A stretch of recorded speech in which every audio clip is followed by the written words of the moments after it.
আমার প্রিয় চাকরি প্রত্যাশী ভাই ও বোনেরা, কেমন আছেন আপনারা সবাই? আশা করি অনেক ভালো আছেন। দেখুন, আমার প্রিয় চাকরি প্রত্যাশী ভাই ও বোনেরা, গণপ্রজাতন্ত্রী বাংলাদেশ সরকার কর্তৃক প্রতিষ্ঠান স্বাস্থ্য ও পরিবার কল্যাণ মন্ত্রণালয় স্বাস্থ্য বিভাগ হইতে একটি দারুণ নিয়োগ বিজ্ঞপ্তি প্রকাশিত হয়ে গেছে। স্বাস্থ্য ও পরিবার কল্যাণ মন্ত্রণালয়ের আওতাধীন বিভিন্ন স্বাস্থ্য কেন্দ্রে শূন্য পদে পূরণের লক্ষ্যে প্রকৃত বাংলাদেশি নাগরিকদের নিকট হইতে অনলাইনে দরখাস্ত আহ্বান করা হচ্ছে। পদের বিবরণ ও পদ সংখ্যা: সর্বমোট 920টি পদে দক্ষ জনবল নিয়োগ দেওয়ার জন্য এই নিয়োগ বিজ্ঞপ্তিটি প্রকাশ করেছেন বাংলাদেশ পরিবার পরিকল্পনা মন্ত্রণালয়। এখানে বেশ কিছু পদ রয়েছে এবং শিক্ষাগত যোগ্যতাগুলো আসুন দেখে নেই। প্রথমে রয়েছে স্বাস্থ্য সহকারী 400 জন, এখানে এসএসসি বা সমমান পাশ করে আবেদন করতে পারবেন। এরপর রয়েছে পরিবার পরিকল্পনার সহকারী 200 জন, এইচএসসি পাশ করে আবেদন করতে পারবেন। ল্যাব টেকনিশিয়ান 120 জন, সংশ্লিষ্ট বিষয় ডিপ্লোমা কমপ্লিট করে আবেদন করতে পারবেন।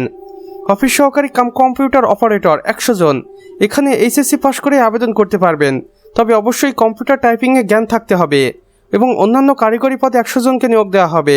এটা বিজ্ঞপ্তি অনুযায়ী প্রকাশ করা হবে, অর্থাৎ সর্বমোট 920 জনকে নিয়োগ দিবে বাংলাদেশ স্বাস্থ্য কমপ্লেক্স, যেখানে নারী পুরুষ উভয়ই আবেদন করতে পারবে।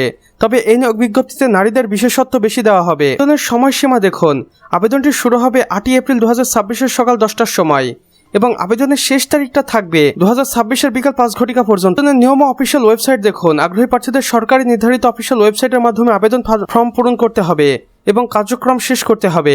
এখানে আমি আপনাদের দুইটি অফিসিয়াল ওয়েবসাইট দেখিয়ে দিচ্ছি। আপনারা চাইলে এই দুইটি অফিসিয়াল ওয়েবসাইটের মাধ্যমে সরাসরি কর্তৃপক্ষের নিকট যোগাযোগ করতে পারেন এবং জেনে নিতে পারেন এই নিয়োগ বিজ্ঞপ্তিটির সম্পর্কে A to Z।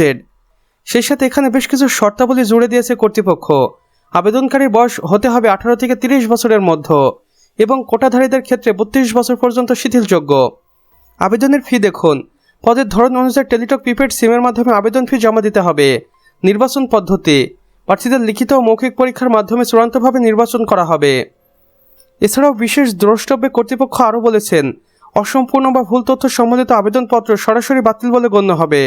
শেষ সময়ে ভিড় এড়াতে দ্রুত আবেদন কার্যক্রম সম্পূর্ণ করার পরামর্শ দেওয়া হলো। তো আমার প্রিয় চাকরি প্রত্যাশী ভাই ও বোনেরা, আমাদের আজকের ভিডিও এতটুকুই। ভিডিওটি ভালো লেগে থাকলে অবশ্যই একটা লাইক করে দিবেন এবং কমেন্ট করে জানাবেন আমাদের আজকের ভিডিওটি আপনাদের কেমন লেগেছে। চাইলে অন্যান্য বন্ধুবান্ধবদের সাথে শেয়ারও করতে পারবেন।